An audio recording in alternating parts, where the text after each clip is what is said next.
Time for business. Kate Moody is here. Trade is the word of the week with another major trade deal clearing a major hurdle in the United States. Absolutely. Shifting focus from the US and China to the North American trade deal. This is just a day after Washington and Beijing signed their long-awaited trade truce.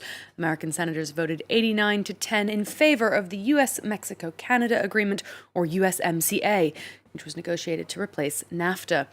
President Donald Trump is expected to sign the bill into law quickly. The agreement addresses issues like labor costs, digital trade, and copyright rules, but critics say it falls short on dealing with climate change. The American president hailed the progress made this week as historic. We are very proud to have that. So we've done two of the biggest trade deals. They are the two biggest trade deals in the world ever done.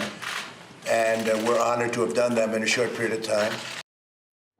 Another dispute, the US is to decide whether it will increase tariffs on €7.5 billion worth of European goods, part of a World Trade Organization punishment for unfair subsidies to the plane maker Airbus. That's worrying wine sellers in the US, some of whom are stocking up just in case. Solange Moujon has more. An American love affair with French wines that has hit a rough patch in the form of tariffs. They've already added 25% to the cost of a bottle of French wine in the US. And Donald Trump has threatened to up that tariff to 100%. A possibility that French winemakers aren't the only ones worried about. The U.S. Distillery Council said some 78,000 U.S. jobs are at risk. It's going to directly impact the small businesses in America and also the customers. So we're all going to lose big, and maybe a lot of businesses will close for something completely not related to food and wine. The current tariffs were levied after the World Trade Organization said the U.S. was allowed to slap tariffs on $7.5 billion worth of European products. The ruling came after 15 years of litigation, in which the U.S. said the EU was unfairly subsidizing airplane maker Airbus. A larger dispute that wine importers say could sink their business. We are frantically air freighting wine from France. 100% tariff will kill our business. The largest foreign market for French wines, the U.S. imports some 700 million euros worth every year. Not to mention Spanish and German bottles that have also been hit by tariffs. European and American negotiators have given themselves until the end of the month to work out a deal to avoid another tariff hike, one that could otherwise make drinking French wine an unaffordable luxury. Well, global markets have welcomed that easing of trade tensions between the US and China anyway. Wall Street soaring to new highs once again. We saw the S&P 500 breaking above 3,300 for the first time.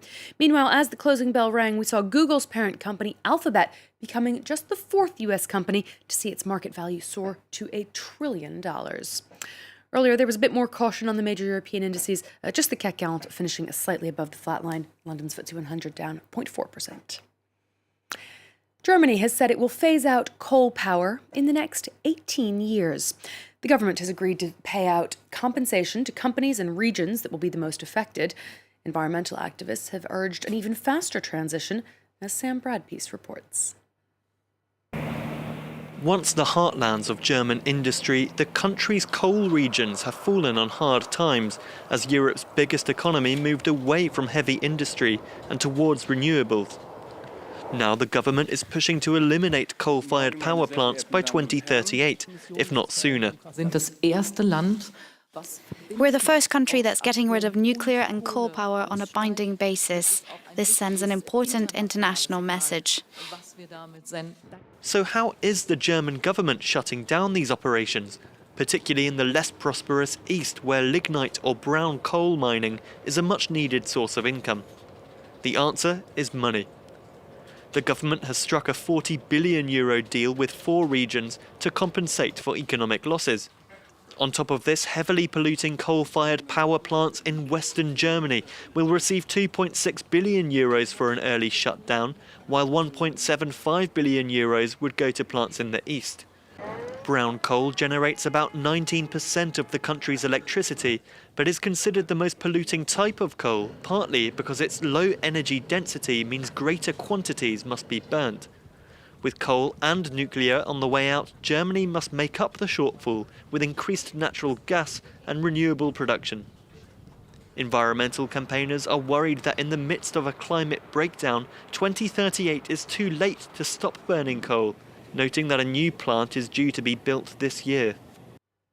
There you go, Mark. 2038, a rather generous deadline, perhaps, over in Germany. Well, we'll look ahead to that, and hopefully in those times you will be here to tell us exactly how it all turns out. Kate, Possibly, thank you. Mark. Kate, thank you very much indeed. Kate Moody with All the Business.